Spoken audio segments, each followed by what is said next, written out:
Hello and welcome, everyone. My name is Lauren Kiefer, and we want to thank you all for joining us today for Unraveling the AI Impact, the evolution, future, and practical uses of ChatGPT and related technologies in business.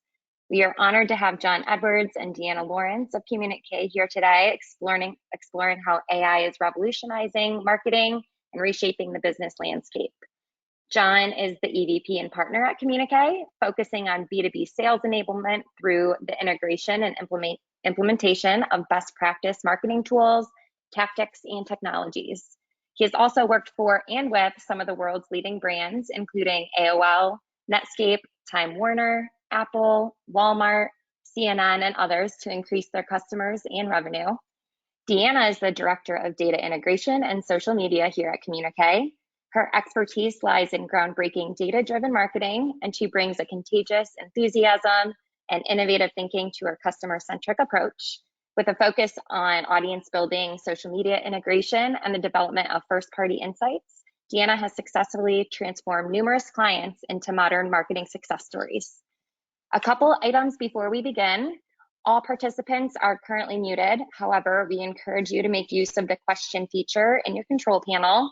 Throughout the session, feel free to submit your questions, comments, or insights, and we'll address those during the Q&A segment at the end. Again, thank you all for joining us today. Now, without further delay, I will hand it over to John Edwards. All right, Lauren, thank you very much. And I'd like to thank everybody for taking time out of a busy Thursday to be introduced to our perspective on this very, very timely topic. Let me go ahead and move along here. I think a good way to set the stage for this is there's kind of a broad spectrum of opinion about where AI in general is going, ChatGPT and tools like that in particular are going. And I think one of them that was well stated was actually by the founder of OpenAI, which created ChatGPT, a guy by the name of Sam Altman. And he recently said at a conference, he said, I think the best case is so good that it's hard to imagine. So the counterpoint to that also comes from the very same person. I think the worst case is lights out for all of us. So I don't know of a better way to kind of put the guardrails on the top and on the bottom of what we're looking at. And I think all of us have been exposed to some perspectives on this. Hopefully we're going to introduce some more for you today in terms of what it means that's great and what are some of the cautionary tales that we all need to be sensitive to. How did we get here? In kind of two paths. We got here slowly and then we got here fairly quickly, and I'll elaborate on that here in just a moment. But before I do that, kind of what's at the heart of driving this high adoption rate of AI, ChatGPT, and tools like that? And at its most basic level, we as human beings really love to outsource stuff that we do. We outsource math to our calculators. I don't think any of us wants to get an abacus back out or a pen and a paper. We're very comfortable doing that. We outsource our spelling and grammar to software like Microsoft Word and other tools like that. And this is probably the subject of its own webinar in and of itself, but we've outsourced our memory to the internet with whatever implications you could apply to that. So again, we like to push stuff away from us where we can so that we can focus on the stuff that matters to us. The second thing that is driving us this is just kind of the pure motivation of we want it all. In business, you often will hear the statement, you can have it fast, you can have it cheap, or you can have it good. And you can have any two of those, but you can't have all three, right? If you go fast and cheap, you're going to get low quality. If you go fast and good, you're going to get expensive but good. So that little red zone there in the center is just something that's typically not possible. And although that is not possible for human-generated output, where you've got restricted labor hours and time that you can put into things, or things that are made out of atoms, like buildings and machines and other kinds of things, it's not necessarily true of technology. So what we can see in the pursuit of cheap, fast, and good in each of our business and daily lives, this is the how do we get here gradually. In the 1990s, we saw the advent of the internet, retail, online shopping through Amazon and Google search, right? So cheap, fast, and good. Let's spin forward to the 2010s. We've got LinkedIn, Facebook. We've got CMS systems, platforms for websites like WordPress. We've got the ability now to not have to get on a plane and fly somewhere to have a meeting. GoToMeeting gets introduced. We have the ability to communicate in other ways with Twitter and YouTube. Microsoft Office products are starting to get disintermediated by Google Docs and Google Sheets, which are freely available. Again, good, fast, and cheap. Starting in 2010, you've got more social media options in front of you. We've also got Zoom, which took especially during COVID, took distance communications to another level. And then you've got tools like Amazon Alexa, where you can just sort of narrate what it is that you want to get, and you can have convenient services bringing stuff to your door. So again, this evolution of good, fast, and cheap has been driving a lot of technology, driving a lot of adoption, driving a lot of the time and where we spend our time and attention. So this is nothing new. But then in 2015, something very interesting happened. Google basically took an action that sent shockwaves through Silicon Valley. So basically, in 2015, Google acquired a London-based company called DeepMind, which was a company that was really at the forefront of AI technology. And that action freaked a whole bunch of people out in Silicon Valley, such that Sam Altman, who I mentioned earlier was the founder of OpenAI, gathered a bunch of heavy hitters to a private dinner. This included Elon Musk. It included senior level people from Facebook and other major platforms, LinkedIn and such, and basically said, hey, y'all, what are we going to do about it? It also included venture capital firms as well. Well, what they decided to do about it was to form an organization called OpenAI, which Sam Altman led. And Microsoft, seeing the competitive threat that Google in particular presented to its business model, suddenly becomes an investor in this particular organization.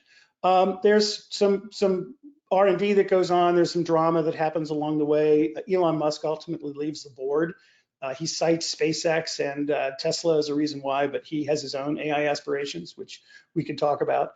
But basically what happens in the middle of 2018 is that GPT-1, which is what's called a large language model, is launched. And that's the thing that ultimately powers all the secret sauce that you're going to get from tools like from ChatGPT. And we'll talk about what a large language model is here in a moment. But then very quickly, they iterate, right? And the next generation of that model comes out in less than a year. Very quickly after that, OpenAI realizes how expensive it is to process every one of those prompts that you type in. So they became a for-profit entity, not a not-for-profit entity. There's a whole nother backstory around the consternation that posed within their walls in terms of people who were being more altruistic about where this was going to go and where it's headed now. But very quickly after, Microsoft doubles down. They're going to invest $1 billion in this to make it an even bigger success.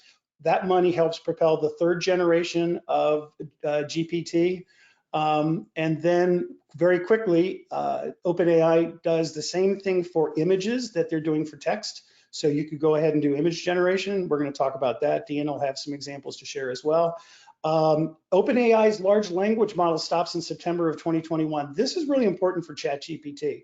Some people may or may not know that they basically took the entire internet and put it into their large language model, but they froze it as of September 2021. So if you were to ask ChatGPT, give me the 5 biggest industry factors affecting building and construction in 2023, ChatGPT will not be able to answer that. It does not have a time orientation after that time period. Again, it's very rich and deep in terms of all of the other knowledge that was in place at that time, but it kind of stops there. Now, other competitors like Bing and Google have kind of modernized and caught up. So some other kind of layers there. After that, GPT 3.5 launches in June of 2022. That is a product that is still available today. A second generation of the image generator had already come out. And then finally, Microsoft says, okay, we're all in. We're going to give you $10 billion, OpenAI. We want to take this thing to another level.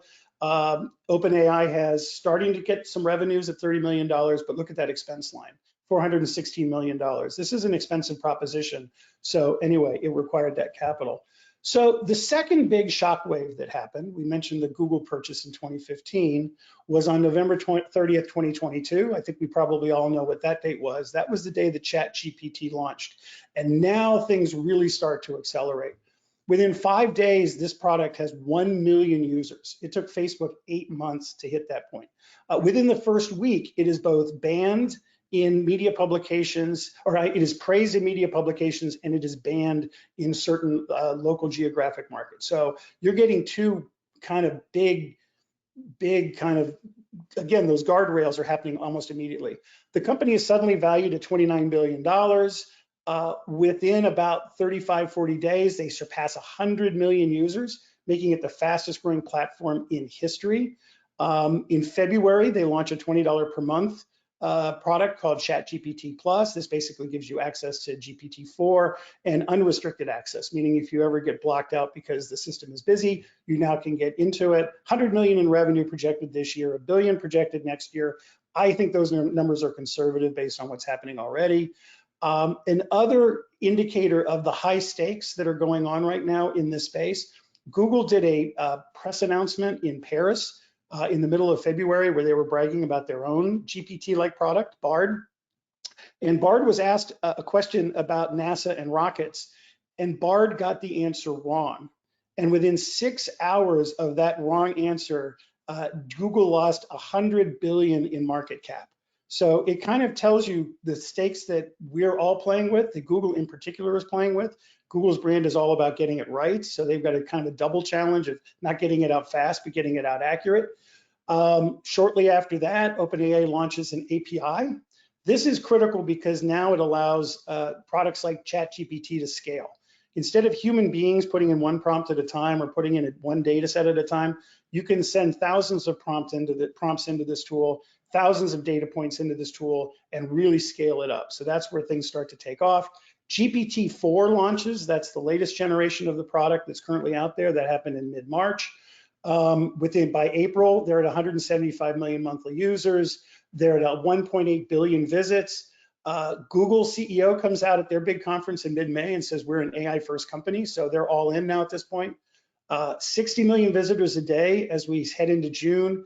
8.5 minutes of time spent inside the tool. That may be the most amazing stat to me of all of these. So there's another term that you're going to start to hear about, which is called generative AI.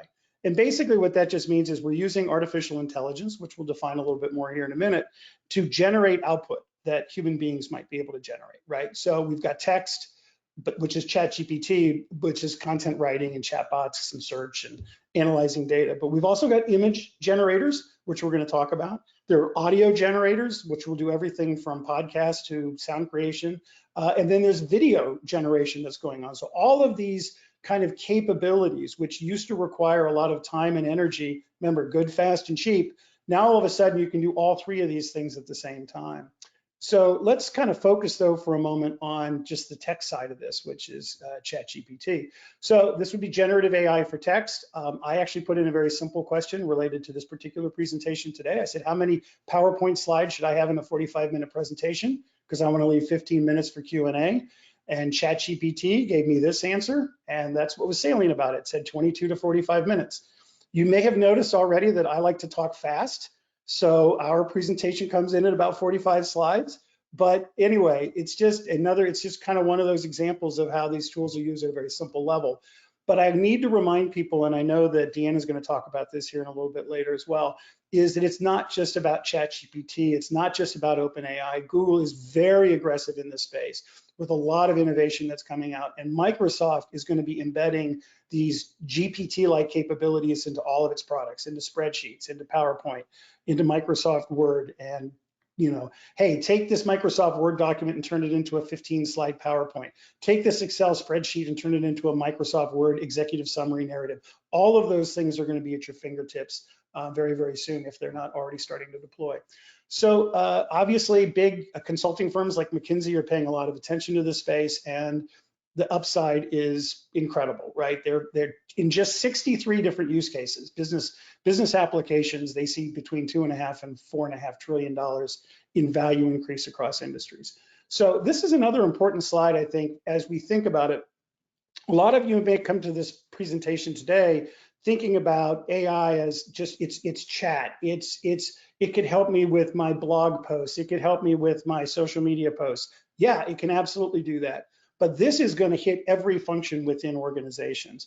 Right now, McKinsey believes that about 75% of that $4.5 trillion is going to come from these areas up here. So here we have impact in billions of dollars, and here we have it as a percentage of spend. So you can see that with sales, you're going to have huge impacts in terms of revenue lift, marketing as well. You're going to have both spend efficiencies and revenue increases in software development, customer operations like smart chatbots that are able to answer questions for people in real time, product R&D. But let's not ignore the fact that supply chain and manufacturing are going to be embedding AI and these capabilities into their stuff. That risk and compliance and finance is also going to be benefiting from AI use cases. HR and talent organizations and procurement is going to be impacted by the kinds of capabilities that these tools are going to present. And then finally, legal, IT, corporate, strategy, pricing, basically all of these functional areas are going to be benefiting from the role that AI can play in terms of better, faster, cheaper. How does it work? I'm going to use the use case of ChatGPT at a very high level. Essentially, ChatGPT and tools like that, text tools, it's autocomplete on steroids, right? It's basically taking some text and trying to find out what text comes after that. And how does it do that? Well, first of all, we need that artificial intelligence layer. And the simplest definition of AI is that it is something that it allows a computer to do something that a human used to have to do, or may still do, or it can complement it or it can replace it, right? So we need this AI macro kind of bubble to work within. Inside of that, now we need to train the AI to do whatever it is we want to do. In the case of a tool like ChatGPT, where we put in a prompt and it's going to go ahead and scan all of the data that was available from the web and find out the most statistically significant set of words that would follow what I had asked for, that is done through machine learning, right? So that's the part of this engine that makes that happen. But here's the challenge. If you're going across the entire internet, then you need something called deep learning, which is essentially neural networks that are taking those vast amount of data to allow the machine learning to do what it does to then generate the AI output that we ultimately want to work with. So when you put those three things together, what's really at the heart of all of this, of a generative AI, is what's called a model, right? So here are models that we are going to be talking about. So, you know, you've got in the text world, you've got OpenAI with GPT-4. Microsoft put $10 billion in. So basically that's the solution that they're using for their text integrations. Facebook and Meta basically have their large language model, and then Google with that acquisition of DeepMind has their model as well. But there are imaging models as well. Again, OpenAI's model is what's going to be applied to Microsoft. Meta's got their own imaging model. Google's DeepMind's got theirs, and you can go on across, right? Audio and music, 3D and video. Each one of these has models that will do what we want them to do.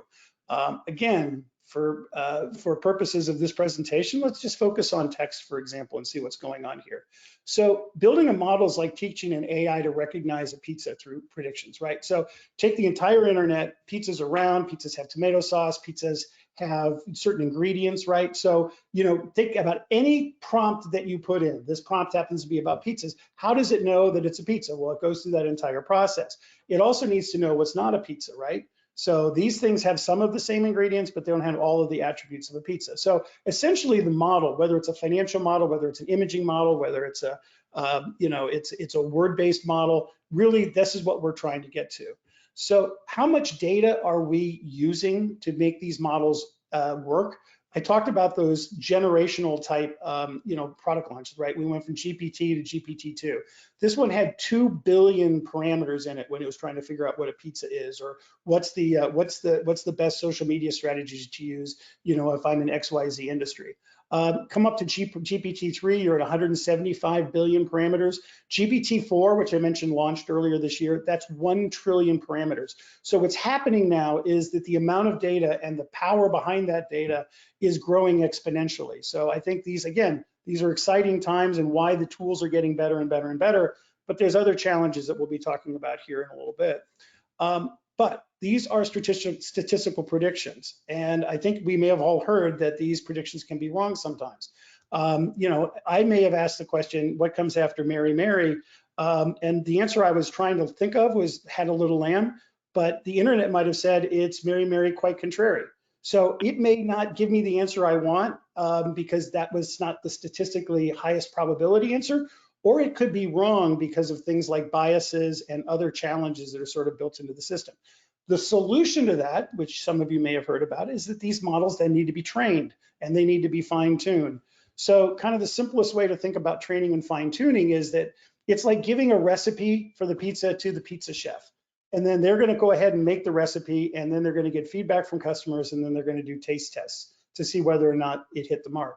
So how does ChatGPT get feedback? Well, one of the ways it does is when you start to do what we call threaded conversations, where you put in a question, it gives you an answer, and you say, oh, okay, well, you rephrase it this way or give me a different kind of an answer. Oftentimes it will ask, was this response better or worse? So in this case, I might have said worse, right? I went from 3 pizzas down to a pizza and a bowl, 2 pizzas and a spaghetti.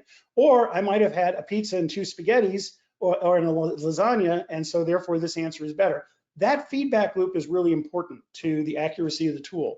The second significant innovation, and this is why it's called ChatGPT, as they were looking at launching these sort of large language models and this kind of capability, they thought about an interface like Google search. But if you think about Google search, when you put in a search term, you get a set of search results, which may or may not be relevant to what you're doing. But what you might do is put in another search request or do something. Anyway, it's a fairly slow feedback loop. But now contrast that with a conversation or a thread. I put in a question, it gives me an answer. I go, oh, that's interesting. I put in another parameter. I say, okay, well, take that, but now tell me about this. Okay, now take that and then give me these 3 other options. Okay, now take that and change the tone of voice.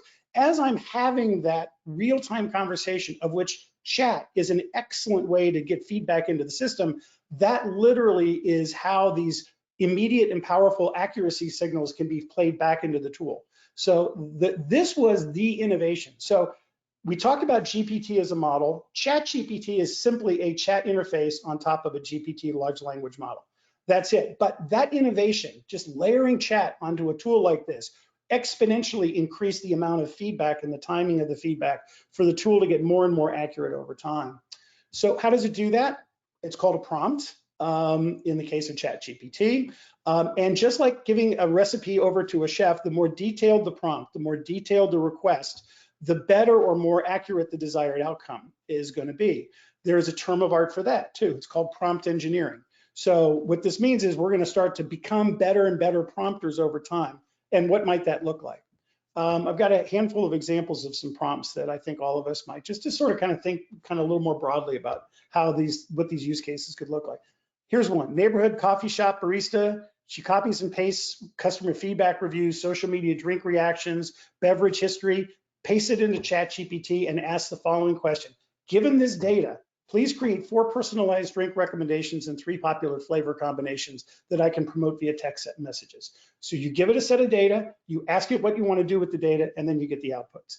Here's another example: general manager of a local hardware store, no coding experience at all, goes into ChatGPT, he's got a simple WordPress website, enters the prompt: please generate a step-by-step guide and sample code for me to integrate a web form into my WordPress site.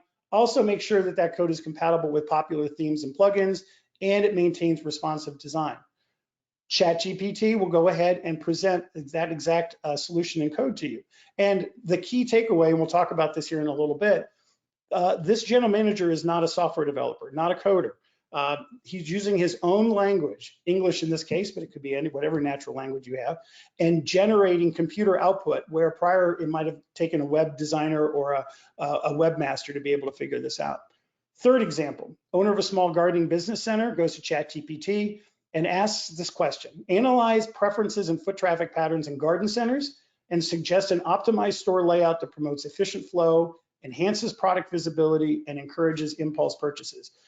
That prompt goes into ChatGPT. It looks across the entire internet and history of data that it has available to us. If you do it in Bing or if you do it in Bard, it'll do the same kind of thing.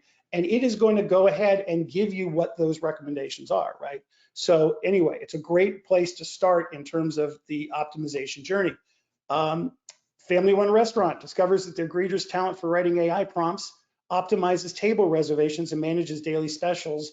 And that happens to be a competitive advantage for this particular employee and for the business overall.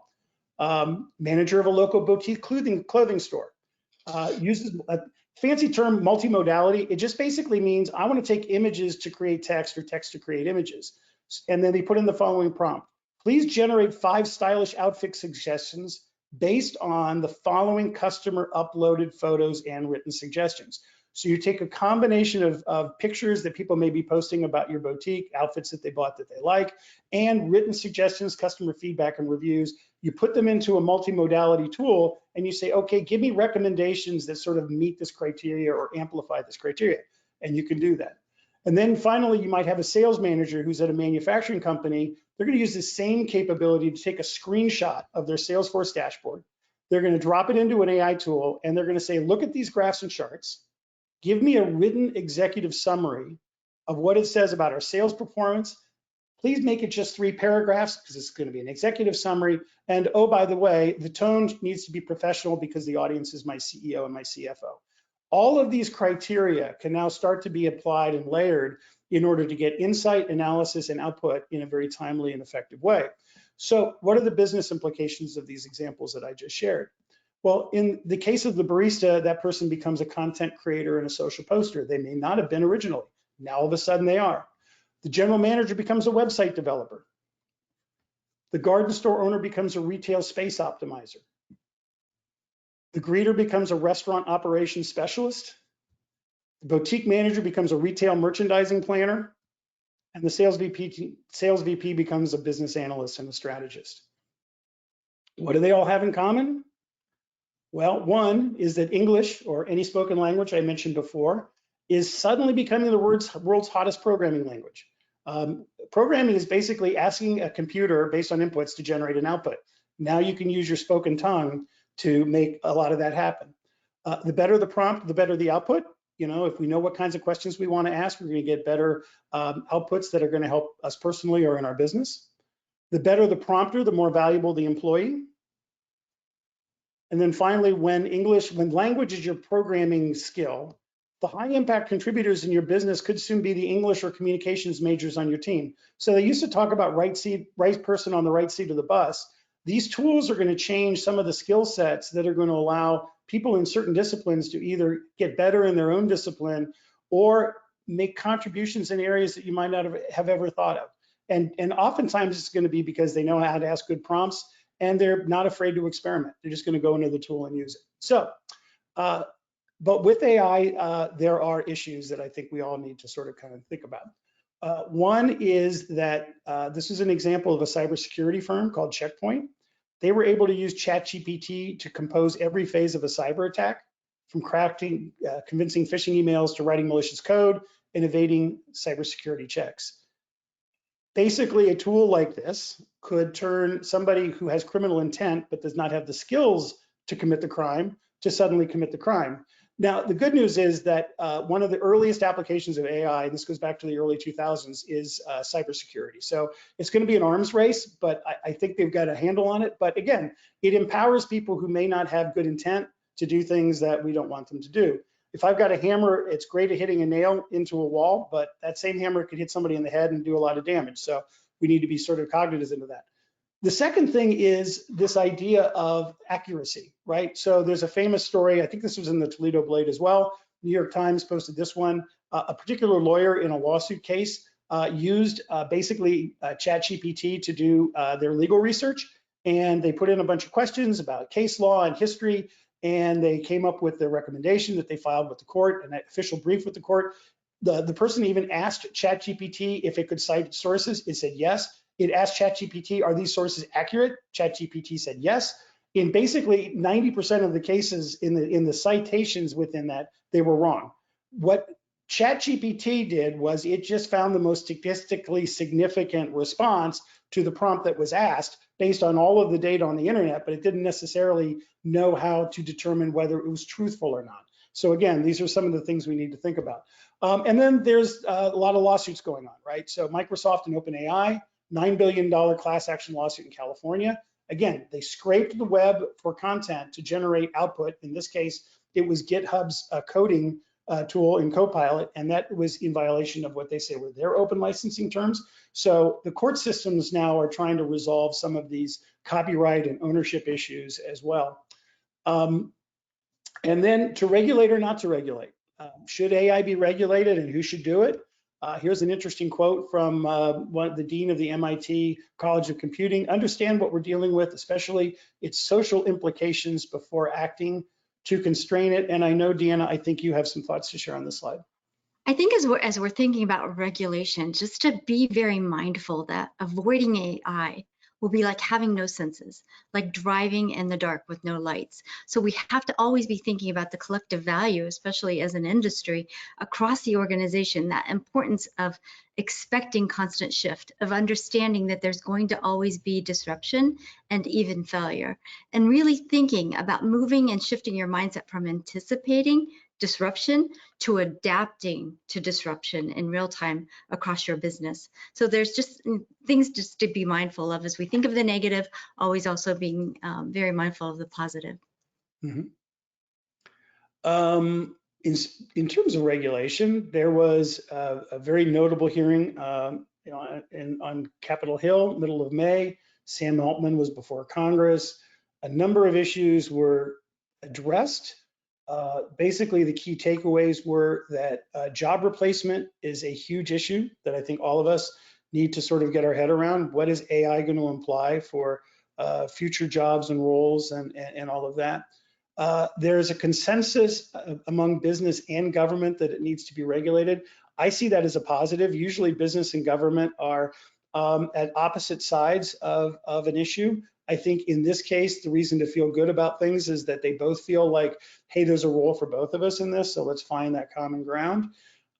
Misinformation is a very significant concern. So if you take all of the data in the internet and you use it to produce answers, the data on the internet reflects human biases. It reflects human inaccuracies, flaws. I mean, the output is only as good as the input. And there's a lot that is being drawn upon by a tool that, again, doesn't know morality. It doesn't know right from wrong. It just says this is the most statistically significant answer to what you're looking for. So we have to be very cognizant of that and what that can imply from a regulatory standpoint and from just a business moral ethics standpoint. Intellectual property and ownership is a very valid concern right now. If who owns, if you took my data without asking me and you use it to generate a kind of an output, were you allowed to do it? Can you copyright that output if it was used based on my stuff? All of that stuff needs to be sort of figured out. One of the examples that I have used in the past is, if I go to a pizza restaurant and I really love the pizza, I may come home and try to recreate that. I'm not stealing the recipe. I'm inspired by the recipe, and that to me feels like an example of something that maybe I should be allowed to do that. The flip side of that, though, is do I really have the ability legally to copyright stuff? So again, I think these are areas that need to be, some of this will be decided early in the courts, some of this will be decided longer term by legislation. And then the hearing did not have enough time to address the impact on the economy overall or even national security, which are two huge areas. So again, there's work to be done. I think the Senate even yesterday declared that they are going to get involved with AI regulation. So this is happening and maybe happening faster than a lot of other kind of areas of concern within our society. But with that, I'm going to turn it over to Deanna. So now we're just going to explore a few more areas of AI and think about what the learning era means. It's moving again from a know-it-all mindset that we all are very comfortable with having to a learn-it-all mindset, and knowing that every day we're going to have to learn something new, that so much is going to impact the work that we do or the way that we live every day. But it's very exciting. From saving our companies money to making our lives easier, we'll learn how to embrace that chaos, know what to accept, and we're learning how to adapt. And I think AI is going to play a very strong role in the future. When we think about market research and we think about customer experience, what we see and what we feel, to really what we need and what we will accept, all of those will be a part of our AI journey. So it's a next level of contextual learning, a next level of contextual listening and discovery. This example is Coca-Cola. It's really interesting to think about that copyright, that brand protection.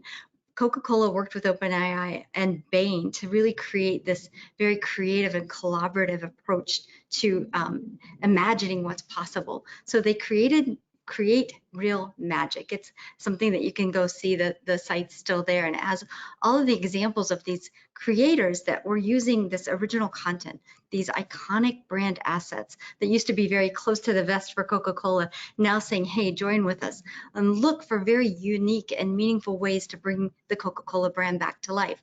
Those experiences were very different and very emotional at various different levels. So for various different platforms or people or humans that were listening to them.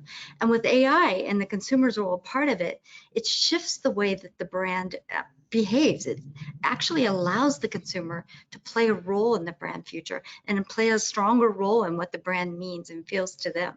When the brand value is created at that emotional level, it's a deeper brand experience and everyone becomes a creator. So it's more personal, more worth it moments. The next example we're looking at here is L'Oreal. Again, thinking about trends and a consumer, a consumer goods industry, the voice of the customer is very important. This goes beyond market research to really understand what's changing in natural language shift behavior and needs of that customer on a global scale. They created TrendSpotter, and really what it's doing is actually at scale, regardless of what that customer segment may be, using AI to analyze comments and images and videos, anything posted online, to understand more than just sentiment, positive or negative, but to see those trends and follow those trends for 6 to 18 months. And seeing those in real time really does help that brand adapt, again, that word adapt, to what that consumer mindset might be, to what the marketplace is looking for right now, and how they can solve in real time just using AI and using even customer interaction again. So the customer intelligence team created this solution. It really does help them, again, focus on those moments that really matter to the consumer at a very deep and emotional level. And the next one we're going to look at, we're just going to kind of start looking at some of these Google products. Again, Google is in trouble. Everyone's kind of a little on shaky ground right now using AI, but Google has 3 billion people using these tools, and they're committed to always learning, to always testing. And the potential for this, for all of the tools, especially in our daily lives, the way that we search, the way that we discover, and the way that we learn, it's going to impact anything. Our levels of connectedness in the things that do make life easier. All of us, I don't know if anyone's using it yet, but go to bard.google.com. All of these are open in the search labs in your personal Google account. But in a world filled with notifications, the ability for us to customize everything, the ability for AI to customize what we see, what we hear, what we pay attention to, and with that context really becomes a little bit more interesting to the experience that we have with each other and with brands. You can go to the next slide. When we think about market research too, though, that customer experience, that ability to continue to develop the purpose of why we're interacting with customers, the content that we use, that absolute almost personalized moment becomes really interesting. And again, allowing the consumer to play that role in that moment is interesting. So this is just a quick example. Why do dogs love tennis balls? It's going to generate a lot of different options for me. This is the first one, contextual, imagine the brand for the tennis ball or whatever the brand Chewy might be, thinking about what that moment and that experience is in that particular search. But then again, there's always other options. We're adapting to what we want to see. We're becoming, as consumers, very, very astute and knowing that we only want to see what matters to us. But that ability to discover is still there as well. So as you can see, each one of those prompts at the bottom sort of takes you to the next level and the next level. So we as marketers have to be very prepared for what that emotional moment is that's going to appeal to me and something that might be from Chewy.com. The next example that we're looking at is just this, and we're going to kind of go back into John's discussion about business and sheets. This is something that's available right now if you're using Google Search and Bard and you're in the search labs. Immediately creating that Google sheet, that spreadsheet of things that I'm curating. So me and business or me and life, just immediately having something that's creating an additional resource that's very specific to the way that I was searching is interesting. So you can see that little search button on the left, just click, creates a Google search based on this, top most important places that I want to be in a summer destination. So now thinking again, what is the role of the marketer? What is the role of the marketer in creating that content for that particular search and making sure that we're thrown into that personal spreadsheet that someone's creating. And then our next examples, we're looking at Adobe Firefly, which also becomes really interesting. We're going back to Coca-Cola and we're thinking about co-creating and collaborating with the consumer or with the marketer too for even more intense visual, for more limitless imagination of what we can see. So Firefly is really interesting. You can go into the next one, the next slide, but the imagination of what we see, of what we think is interesting, has so many possibilities to capture our attention. Again, we're in that world of so many notifications. It's very, very noisy. So things that are very unique can create that very deep and different emotional connection to the brand. They have to always also think about continuous evolving of a brand. This is just a quick mock-up I did in 2 minutes. It gives us options of what we want to use to create something. So I just created the word Communica using that text within Firefly, and it's inviting. It's inviting creatives to think more about what those images might look like, how that text might look. There's so many different options that we can use. And in the next one, I think we're going to look at just another experience. So something that's unique to me, the experience of what's possible. So I chose the Eiffel Tower with a teddy bear reading a book. And this is what was generated. And again, too, we can continue on and evolve that particular moment to be something more that you want to. I don't know if anyone else has seen the example, but if you have an image of your own and you're populating it into the tools, you can expand that horizon even more beyond what the actual photo had using some generative AI tools and solutions. So I think one of the things I want to leave you with as we go back to John is just that importance of adaptation, of being able to understand and I think about continuous learning, understanding that AI is not linear. It allows us to absorb everything around us, and it allows us to think about every element of disruption, and then again, adapting in your real time to what the future might hold for us. And I'll just give one more example with Adobe as a use case. So I've always joked in the past that if I want to crop a picture, right? But if I open up Photoshop, there's so many things that product can do. I don't know how to use it to do the most simple basic task. The stuff that I don't need gets in the way of the stuff that I do need. And you got to believe that Adobe is already thinking about how can I take AI and I could just open up Photoshop or a related tool and just say, I need you to crop this picture, take this out, do this, change the background, make the sky blue. Some tools already do that now, but even within complex tools, I think the way that you start to integrate with them or interact with them, it's either going to be a typed prompt, could even be a spoken prompt. And the tool will do what you want because the AI tool that sits behind it is smart enough to understand what the context of the request is, what do you want done, and then have this universe, or this broad universe of options to go ahead and fill in. The other thing I really like about this example in the upper right there is I can make it a photo, I can make it a graphic, I can make it a piece of art. That is just an example of the amount of flexibility that I think pretty much any power tool that you use, people are going to start to tap into.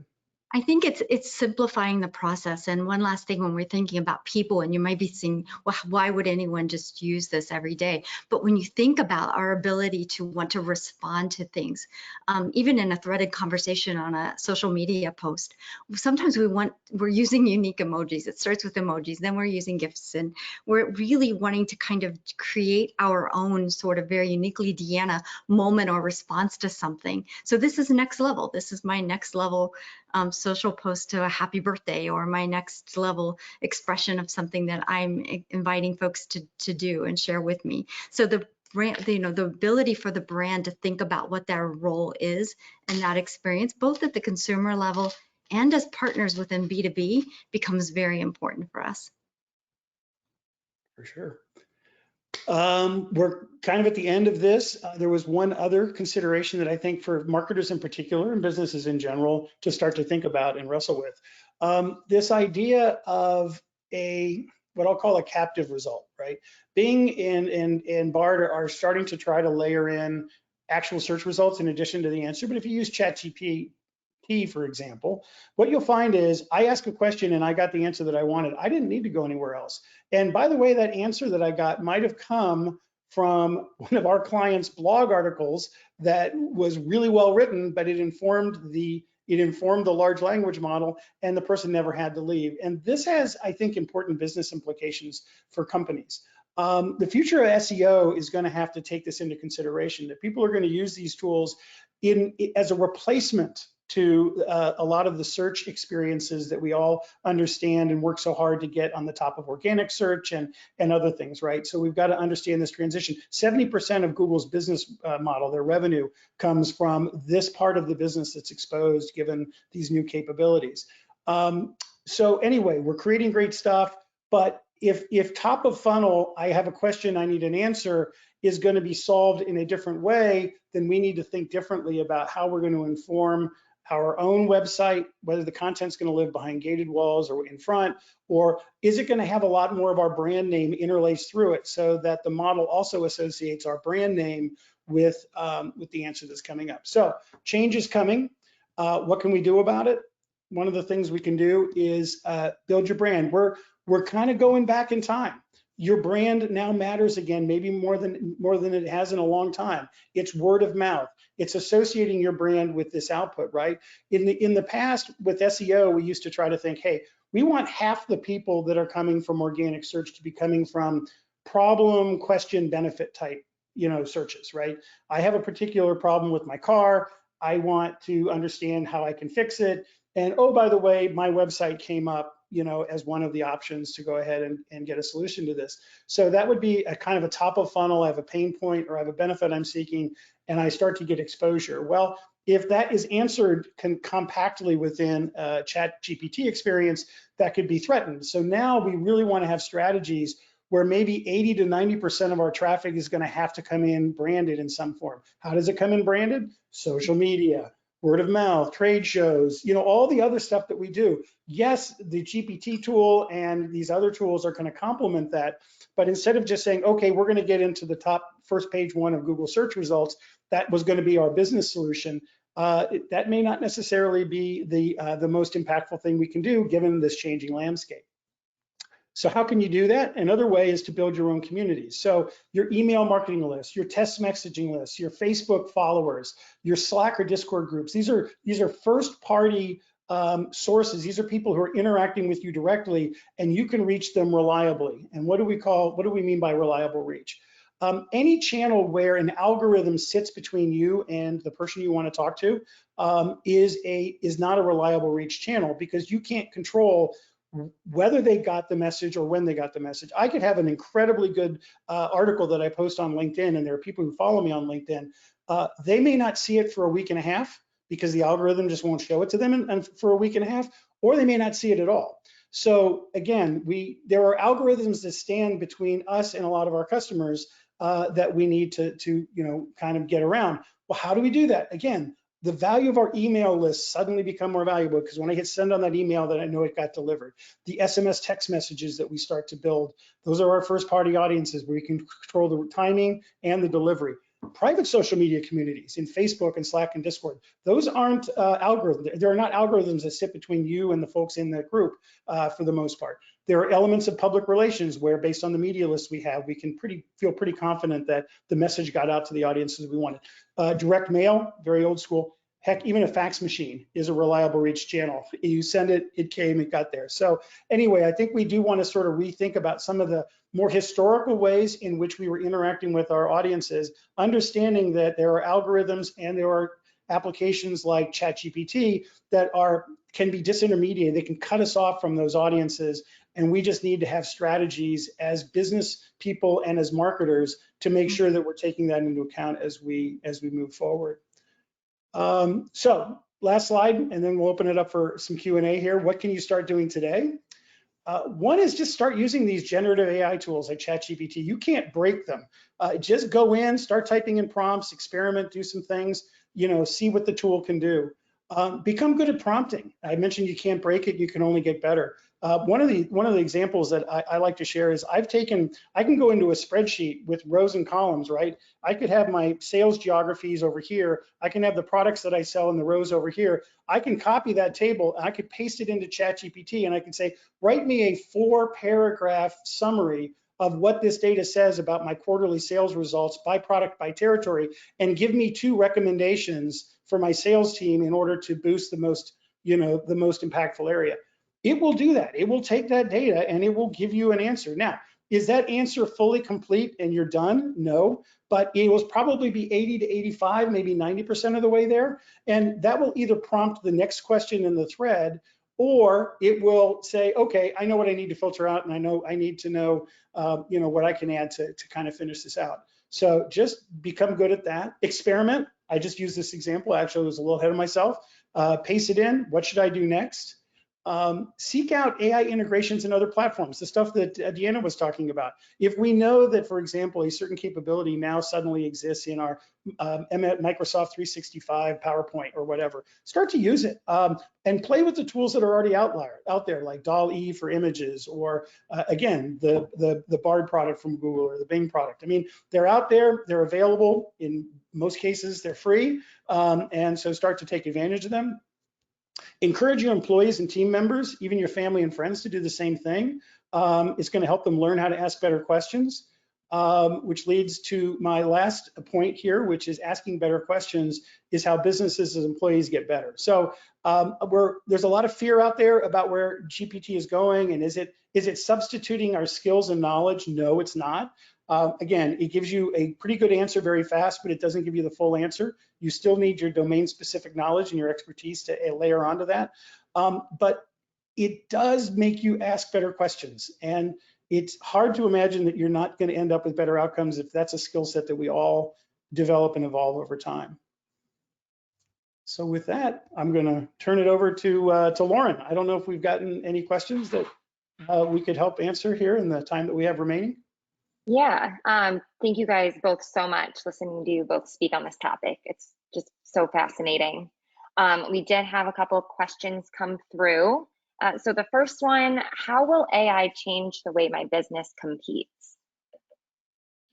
I'll start. I think that there's 2 ways. One is if you're embracing AI and you're looking at trying to get better answers faster and challenging it, hey, put in scenarios that are relevant to your business. I had the retail store owner who wanted to understand foot traffic and floor plan. If I am trying to take information that's available from my customers that they're expressing directly or indirectly, how can I use that to inform whether it's better social media posts or better product choices?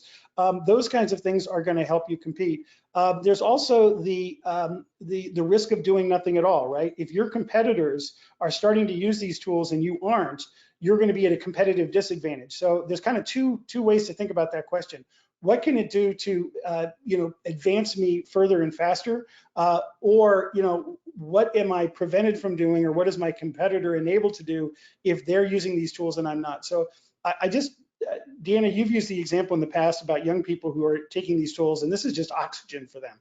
They're just leaning into it and using it. I mean, I think the way to get more competitive is to basically think about the problems that you face on a daily basis, whether it's a business problem that involves big external factors or a new competitor or entrant into your market or your local geographic space, or whether it's an efficiency problem. I've got produce that sits on the shelf and it's, it's not, the inventory turns aren't there. And what can I do from a merchandising standpoint to help sales go up because I'm losing too much inventory to spoilage? Just think about your challenge, or it's an efficiency problem. We spend way too much time producing our quarterly report. How can this be done faster so that we can free up time for people to do the stuff that's more important? I think it's efficiency, and it's just sort of thinking about, start with the problem that you have. That generates the question that you ask, and then that gives you insight into the answer that you might, that might be very helpful for you. But Deanna? I think we can also think about reducing costs and even focusing R&D a little more on the manufacturing side. So think about your starting point for design by testing materials or adding different elements to something. Understanding that AI can actually give you so much context, so many elements that will help you understand durability or functionality or even logistics. There's so many scenarios, I think, that could help you layer upon layer these complex scenarios to help you maybe make more quick decisions early on, help you maybe save some cost early on, and again, just focusing on that R&D and innovation. Yeah, and as a complement to that, the other thing you could do in terms of materials, for example, let's say I want to be a sustainable organization. So I want the materials that we use in the R&D for this new product, we want it to meet certain thresholds in terms of sustainability or green or whatever else. Those are prompts that you can put into to these tools, and it will give you the recommendations about what those are, what the options are that are available to you, and how they may or may not meet your criteria or to what degree. I think you can also invite collaboration with your partners too, with your customers and your end users, no matter what elements that they may think that they are working against today, understanding that projected change in the next 3 to 5 years, and adding some additional elements with your collaborative business model might help.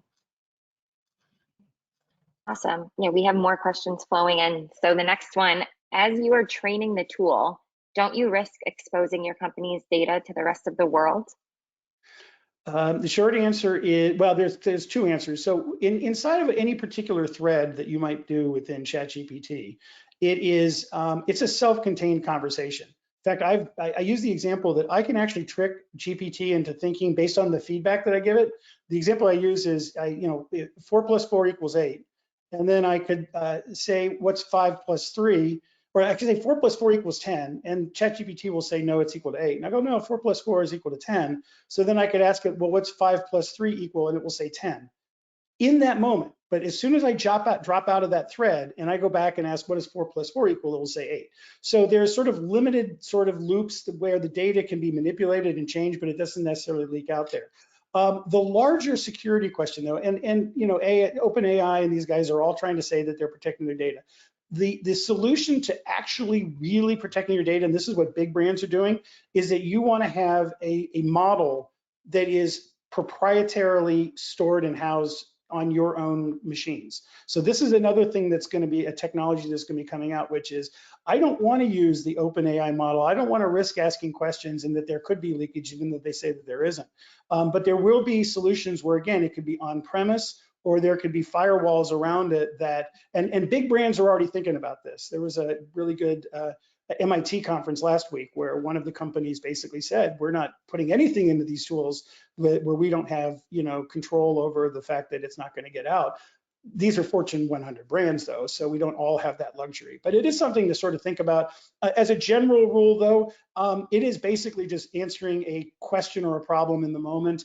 It's not learning from your data, because if it did, it could get manipulated. So, there are some guardrails around what is served back in the short term and what's actually permanent or out there. But Deanna? No, I think we go back to that idea of regulation and what that looks like. And understanding, I believe that there will be some very strong guardrails. It's the same thing that we went through with social media and some of the other more connected interactions that we have. So, well, think of the legal liability. I mean, think about the GDPR Act and California Privacy Act and HIPAA. I think that's one of the things where the government is probably going to heavily regulate, and there'll be substantial, whether it's civil or legal problem for companies that don't protect data. Just like your personal data, there's a lot of safeguards out there now. Business data is going to be, I think, equally or equally well protected. The next one, how do we present AI in an attractive and easy, digestible way for potential clients to see value? Deanna, why don't you start with that one? I think we show them the value. We think about what will make life easier. We, always can worry. We have our worries. We have our privacy issues. We have our copyright issues. But when we show the value, when we allow them to sort of just wade into AI a little bit, just as we did many other technologies, I think that's where you will start to see the difference, where it can make a difference in my daily life from the moment that I turn on my laptop every day, or personally, how it might make a difference. So again, just showing the value, which will evolve very, very quickly, as John suggested earlier in the presentation. Mm-hmm. We're just getting started. This sounds like a joke, but it's not. Can AI improve my golf game? Could I upload a video of my swing and ask AI to suggest improvements?